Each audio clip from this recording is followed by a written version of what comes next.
Bonjour et bienvenue en ce vendredi 31 mars 2023 pour la lecture du Nouveau Testament.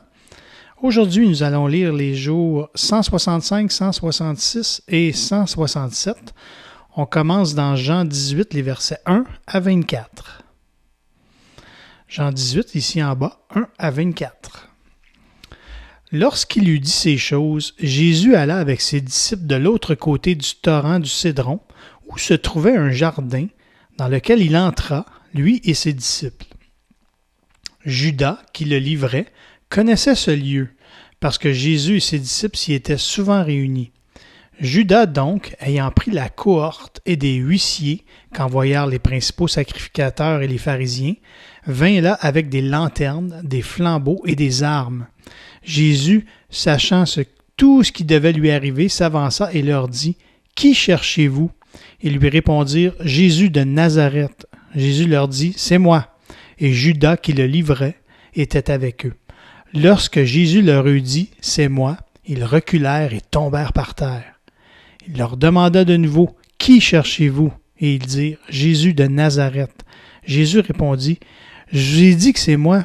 Si donc c'est moi que vous cherchez, laissez aller ceux-ci. » Et il dit cela afin que s'accomplît la parole qu'il avait dite « Je n'ai perdu aucun de ceux que tu m'as donnés. » Simon-Pierre, qui avait une épée, la tira, frappa le serviteur du souverain sacrificateur et lui coupa l'oreille droite. Ce serviteur s'appelait Malchus. Jésus dit à Pierre « Remets ton épée dans le fourreau. Ne boirai-je pas la coupe que le Père m'a donnée à boire ?» La cohorte, le tribun et les huissiers des Juifs se saisirent alors de Jésus et le lièrent. Ils l'emmenèrent d'abord chez Anne, car il était le beau-père de Caïphe, qui était souverain sacrificateur cette année-là. Et Caïphe était celui qui avait donné ce conseil aux Juifs. Il est avantageux qu'un seul homme meure pour le peuple.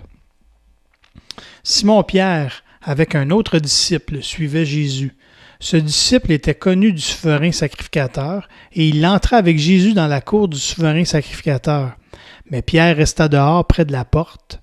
L'autre disciple, qui était connu du souverain sacrificateur, sortit, parla à la portière et fit entrer Pierre. Alors la servante, la portière, dit à Pierre, « Toi aussi, n'es-tu pas des disciples de cet homme? » Et il dit, « Je n'en suis point. » Les serviteurs et les huissiers qui étaient là avaient allumé un brasier, car il faisait froid, et ils se chauffaient. Pierre se tenait avec eux et se chauffait. Le souverain sacrificateur interrogea Jésus sur ses disciples et sur sa doctrine.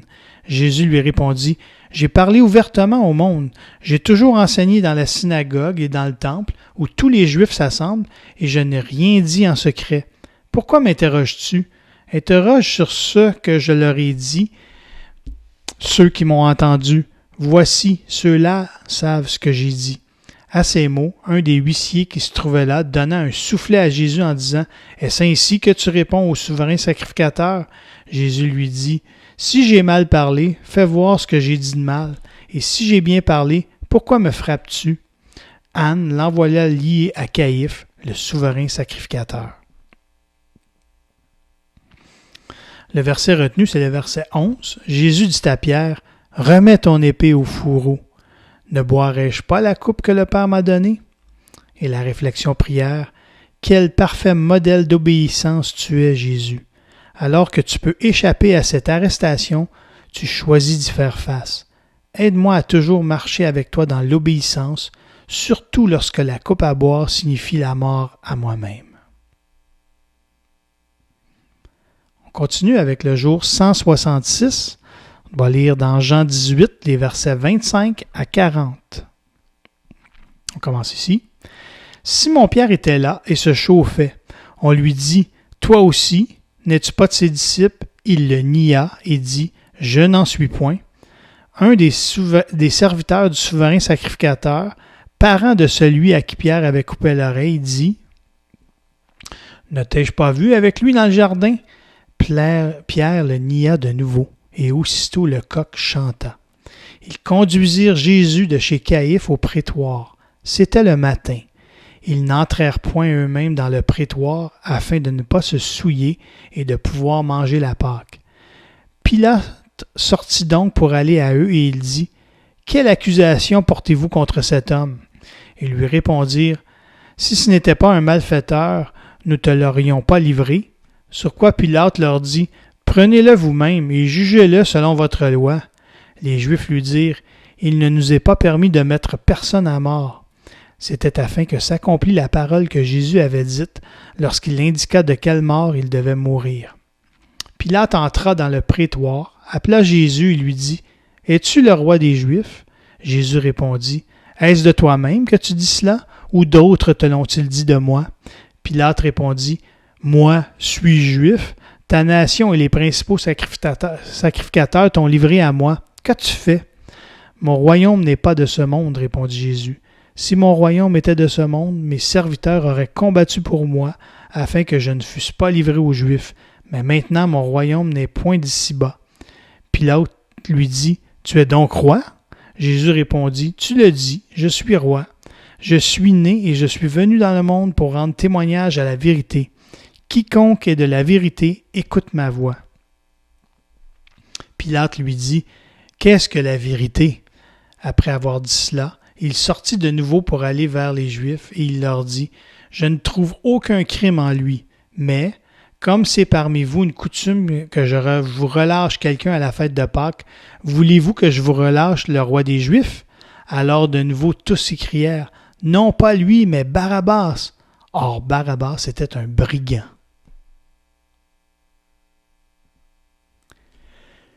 Le verset retenu, c'est le verset 28.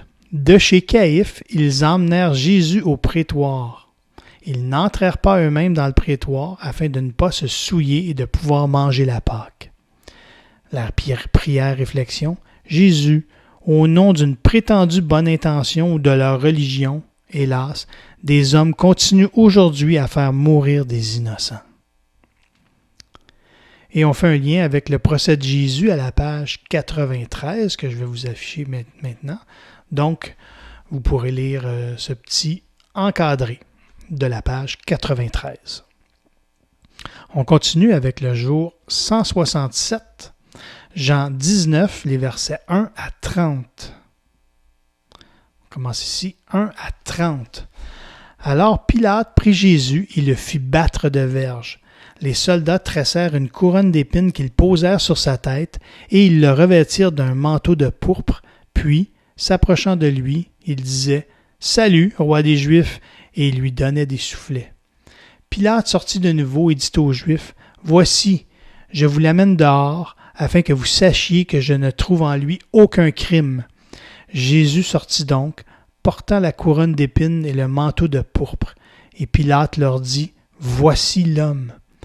Lorsque les principaux sacrificateurs et les huissiers le virent, ils s'écrièrent « Crucifie! Crucifie! » Pilate leur dit « Prenez-le vous-même et crucifiez-le, car moi je ne trouve point de crime en lui. » Les Juifs lui répondirent « Nous avons une loi, et, selon notre loi, il doit mourir, parce qu'il s'est fait fils de Dieu. » Quand Pilate entendit cette parole, sa frayeur augmenta. Il rentra dans le prétoire et il dit à Jésus « D'où es-tu? » Mais Jésus ne lui donna point de réponse. Pilate lui dit « Est-ce à moi que tu ne parles pas? Ne sais-tu pas que j'ai le pouvoir de te crucifier et que j'ai le pouvoir de te relâcher? » Jésus répondit « Tu n'aurais sur moi aucun pouvoir s'il ne t'avait été donné d'en haut. C'est pourquoi celui qui me livre à toi commet un plus grand péché. » Dès ce moment, Pilate cherchait à le relâcher. Mais les Juifs criaient « Si tu le relâches, tu n'es pas ami de César. Quiconque se fait roi se déclare contre César. » Pilate, ayant entendu ces paroles, amena Jésus dehors, et il s'assit sur le tribunal, au lieu appelé le pavé, et en hébreu, Gabata. C'était la préparation de la Pâque, et à environ la sixième heure. Pilate dit aux Juifs, « Voici votre roi. » Mais ils s'écrièrent, « Ôte, ôte, crucifie-le !» Pilate leur dit, « Crucifierai-je votre roi? » Les principaux sacrificateurs répondirent, « Nous n'avons de roi que César. » Alors il le leur livra pour être crucifié. Ils prirent donc Jésus et l'emmenèrent.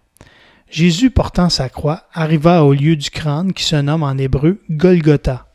C'est là qu'il fut crucifié, et deux autres avec lui, un de chaque côté, et Jésus au milieu. Pilate fit une inscription qu'il plaça sur la croix et qui était ainsi conçue. Jésus de Nazareth, roi des Juifs. Beaucoup de Juifs lurent cette inscription parce que le lieu où Jésus fut crucifié était près de la ville. Elle était en hébreu, en grec et en latin. Les principaux sacrificateurs des Juifs dirent à Pilate, « N'écris pas « roi des Juifs », mais écris qu'il a dit « Je suis roi des Juifs ». Pilate répondit, « Ce que j'ai écrit, je l'ai écrit. » Les soldats, après avoir crucifié Jésus, prirent ses vêtements, et ils en firent 4 parts, une part pour chaque soldat. Ils prirent aussi sa tunique, qui était sans couture, d'un seul tissu depuis le haut jusqu'en bas. Et ils dirent entre eux, « Ne la déchirons pas, mais tirons au sort à qui elle sera. » Cela arriva afin que s'accomplisse cette parole de l'Écriture. Ils se sont partagés mes vêtements, et ils ont tiré au sort ma tunique. Voilà ce que firent les soldats. Près de la croix de Jésus se tenait sa mère et la sœur de sa mère, Marie, femme de Clopas, et Marie de Magdala.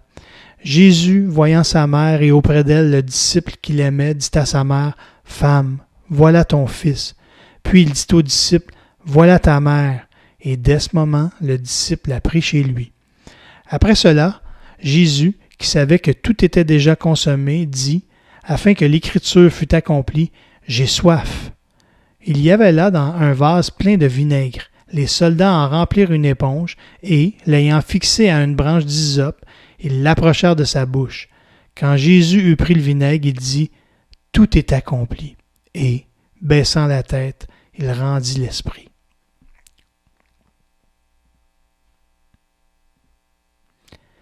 Le verset retenu, c'est le verset 30, « Tout est accompli. » La réflexion prière. Père, les exigences de la loi ont été satisfaites. L'offrande volontaire que la vie parfaite de Jésus assure le paiement complet de la dette des hommes envers toi. Grâce à lui, je peux vivre non pour accomplir l'expiation de mes péchés, ni dans la crainte de la colère à venir, mais dans la connaissance joyeuse de son œuvre accomplie. Et parlant d'accompli, on peut aller voir la page 35 qui est en lien ici. Donc, les 7 paroles de Jésus à la croix. Voilà, c'est tout pour aujourd'hui. On se revoit lundi prochain.